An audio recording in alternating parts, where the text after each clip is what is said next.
Hello भाइयों। क्या हाल चाल। आयु सब अच्छे होंगे, मस्त होंगे, स्वस्थ होंगे। साथियों, वन कॉन्सेप्ट पीवाई2 सीरीज में जो आज हम टॉपिक लिए हैं, उस टॉपिक का नाम है वर्क एनर्जी थ्योरम। इस सीरीज से सारी चीजें हम पिछले वीडियो में डिस्कस कर चुका हूँ।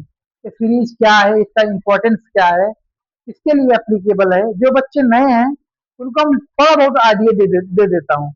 आप जाके पिछला वीडियो देख लेना। साथियों, ये सीरीज स्पेशली फिजिक्स और फिजिकल केमिस्ट्री के लिए बनाया गया है। जिन बच्चों को फिजिक्स से डर लगता है, स्पेशली उनके लिए है। जो बच्चे आज नए जुड़े हैं, आप जरूर एक बार वो वीडियो जरूर देखना। तो आज हम चलते हैं अपने टॉपिक पर, वर्क एनर्जी थ्योरम। साथियों, ये जो थ्योरम है दो वर्ड से मिलकर बना है। किससे किससे? Work and energy.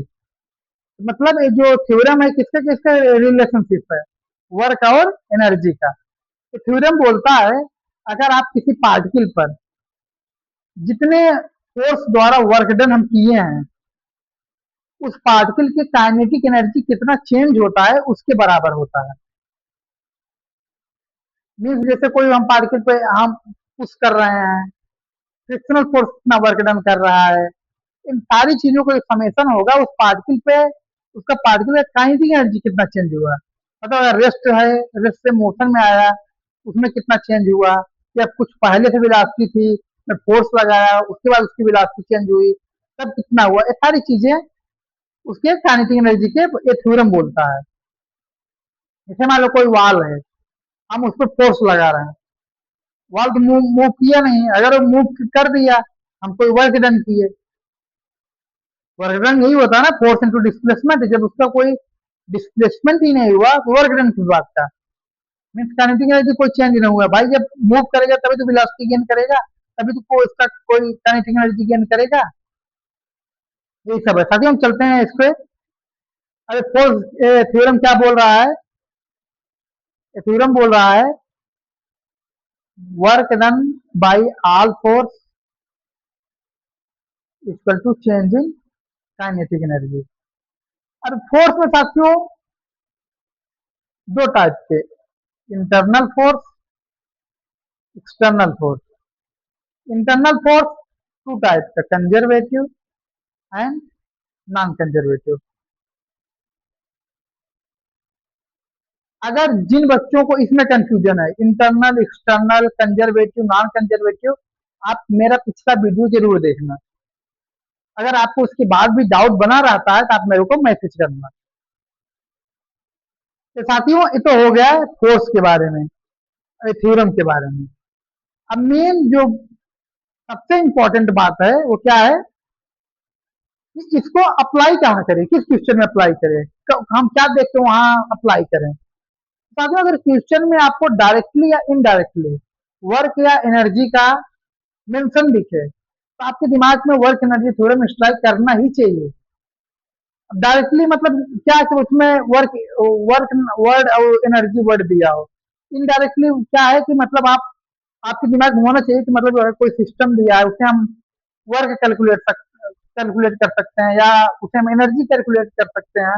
अगर ऐसा कुछ वहाँ प्रोबेबिलिटी बन रहा है तो आप बिल्कुल ये वर्क एनर्जी सुना आपके दिमाग में स्ट्राइक करना चाहिए। हम एक एग्जाम्पल से समझते हैं। मान लो एक हम कोई इंक्लाइन प्लेन है, इंक्लाइन प्लेन के यहाँ मास m दिया है, हाइट h दिया है, इधर का इनिशियल वेलोसिटी 0 दिया है, और ये फ्रिक्शन लेस है, मीन स्मूथ है, इसका म्यू 0। इसके बॉटम पॉइंट पे इससे पूछ रहे हैं वेलोसिटी से क्या होगा, या काइनेटिक एनर्जी क्या होगा। अब देखो साथियों, यहाँ डायरेक्टली कोई इसका वर्क नहीं दिए हैं।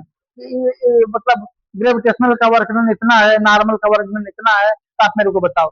यहाँ आपके दिमाग में होना चाहिए कि मैं वर्क डन यहाँ कैलकुलेट कर सकता हूँ। अब इसमें देखो कौन कौन सा फोर्स लग रहे हैं।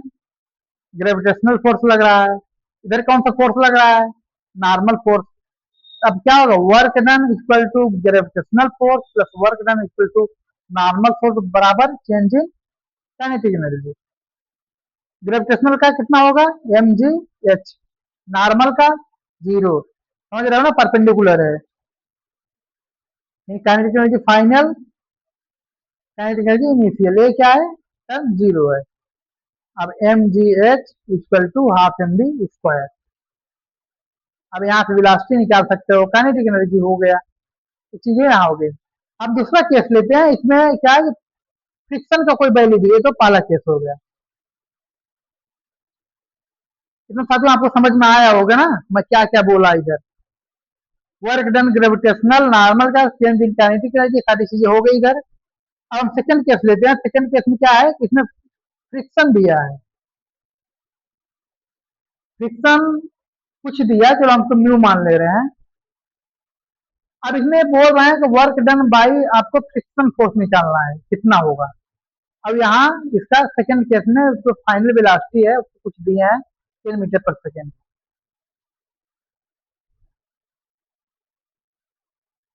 अब साथियों आप यहाँ ये अप्लाई कर सकते हैं, work done equal to gravitational, work done equal to normal, work done equal to frictional force बराबर change in kinetic energy.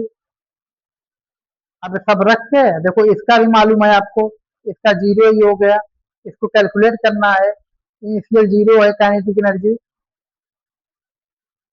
Initial zero, final आपको मालूम है, यहाँ से कर सकते हो। अब आपको देखो थोड़ा बहुत आइडिया हो गया होगा साथियों। डायरेक्टली और इनडायरेक्टली जो मैं वर्ड बोला है यही बोला हूँ। मतलब भाई डायरेक्ट वर्क डन दे सकता है क्वेश्चन में, या तो आपको इनडायरेक्टली वहां निकालना पड़े।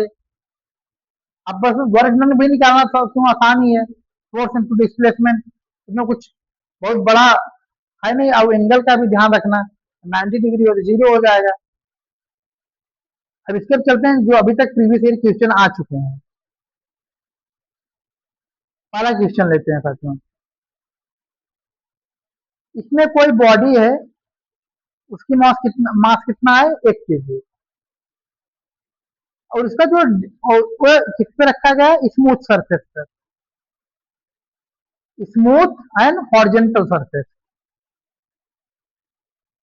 उसका जो डिस्प्लेसमेंट है वो टाइम के साथ वेरी कर रहा है, उसका वो रिलेशनशिप दिए हैं कैसे वेरी कर रहा है। जहां एक्स क्या है, मीटर में है, टाइम सेकंड में है, मतलब क्या है आपका एसआई यूनिट है। अब यहाँ पूछे हैं कि work done by the external agent in 1 second, first 1 second. अच्छा तो आपके दिमाग में बहुत सारी चीजें आएंगी इधर, कि मैं यहाँ से एक्सेलरेशन कर, जैसे होता ना कि वर्क डन क्या होता है, F dot D M A into D, यहाँ एक्सेलरेशन ले लेंगे, डिस्प्लेसमेंट कैलकुलेट कर लेंगे, उसके बाद इस पर रख लेंगे। आप समझ लो कितनी बार आपको, कितना मतलब लेंदी प्रोसेस हो जाएगा।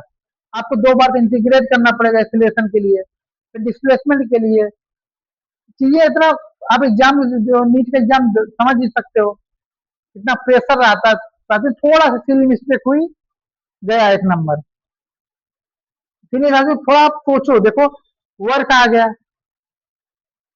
ना। अब आपको एनर्जी में क्या चाहिए, वेलोसिटी चाहिए, हाफ एम बी स्क्वायर।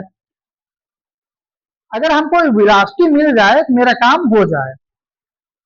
अब यहाँ हम लिखते हैं work done equal to all force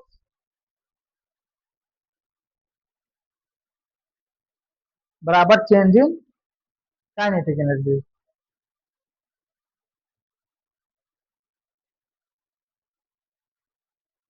अब कहते हो work done by the external agent. अब आप देख सकते, ये साथियों आप यहाँ कितने फोर्स लग सकते हैं। कोई अगर मास स्मूथ हॉरिजॉन्टल सरफेस पर रखा है, एक ग्रेविटेशनल लगेगा, एक इधर लगेगा नॉर्मल, और एक्सटर्नल फोर्स। अब यहाँ देखोगे आप, work done by external, work done by gravitational, work done by normal equal to kinetic energy, initial kinetic energy इसका। अब चलो हम पहले इसका वेलोसिटी निकालते हैं। एक्स इक्वल टू T3 हो गया ना, T3/3। अब आपको इंटीग्रेट करोगे क्या होगा, 3T² 0 से 1, फर्स्ट 1 सेकेंड में बोले ना, T से कट गया, आपको जो वेलोसिटी आ गया कितना, 1 मीटर पर सेकेंड। अब यहाँ देखो, अब यहाँ से देख सकते हो साथियों कि इसका इनिशियल वेलोसिटी कितना होगा। v कितना आया है, टी स्क्वायर आया, टी इक्वल टू जीरो कितना आ रहा है, वेलोसिटी जीरो, मतलब जो इसका इनिशियल काइनेटिक एनर्जी है वो क्या है, जीरो है। अब यहाँ का आप देख सकते हैं ना